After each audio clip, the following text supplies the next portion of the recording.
Баршаңызға қайырлы күн достар. Ұстаған оразаңыз қабыл болсын. Бүгін сіздермен бірге ауызашарға осындай кереметтей сорпаның рецептімен бөліскім келіп отыр.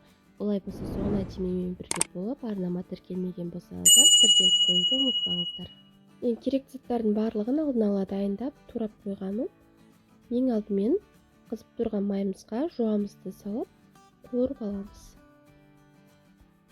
Құрамына қажет заттардың барлығын төменге описание бөліміне қалдыратын боламын. Сол жерден кіріп қарасаңыздар болады. Енді туралған сәбізімізді салып, тағы да араластырып жіберіп қуыратын боламыз.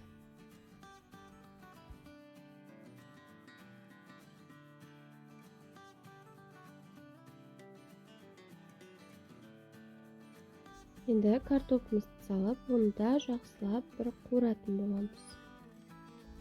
Қатты қуырудың қажеті жоқ.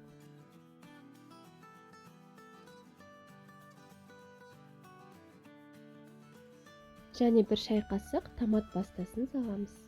Тағы да жақсылап араластырып жіберіп, 3-4 минут шамасында қуырып аламыз.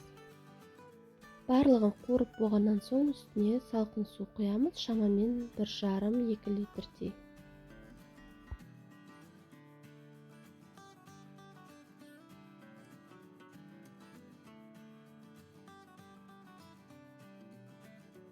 Қақпағын жауып қайнағанша күтеміз, оған дейін біз тефтелдерімізді дайындаймыз. Бізге тартылған ет және майдалап ұсақтап туралған пияз, содан соң жуылған күріш қажет болады. Барлығын салып болғаннан соң үстіне қара бұрышымызды және тұзымызды қосамыз, дәміне қарай. Және бір жұмыртқаның жартысын ғана қосамыз. Енді барлығын жақсылап бір қалыпты масса болғанша араластырып аламыз.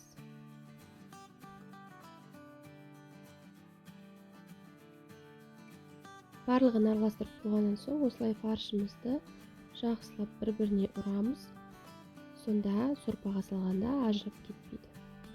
Дайын болған фаршымыздан енді форма жасайтын боламыз, яғни фарштарымызды дөңгелек формаға келтіреміз. Формасы өз қалауларыңыз бойынша үлкенірек немесе кішкентай етіп жасауға болады.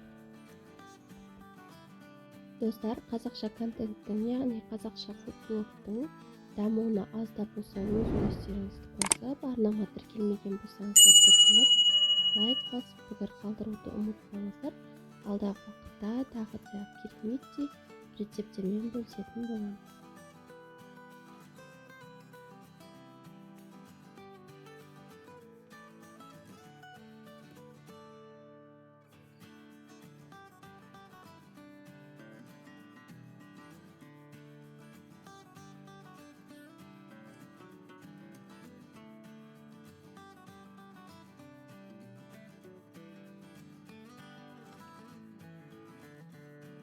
Барлығын жасап алдық. Енді қайнап тұрған сорпамызға дәміне қарай тұзымызды саламыз. Сорпамыз орташа отта қайнап тұр. Енді үстіне тефтелдерімізді салатын боламыз.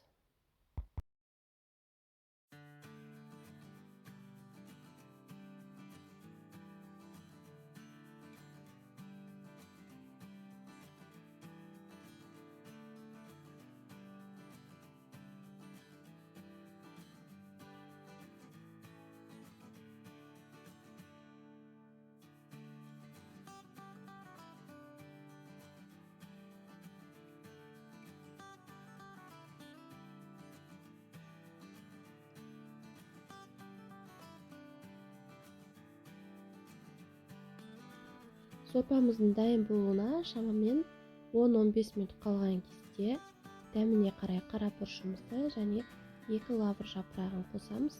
Өте ерекше дәм береді.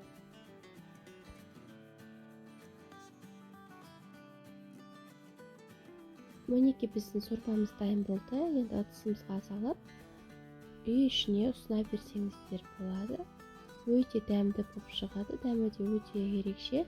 міндетті түрде осы рецепт бойынша жасап көріңіздер. Ас болсын, соңына дейін менімен бірге болғандарыңызға рахмет. Еңбегіңіз арнама тіркелмеген болсаңыздар тіркеліп, лайк басып, пікір қалдыруды ұмытпаңыздар.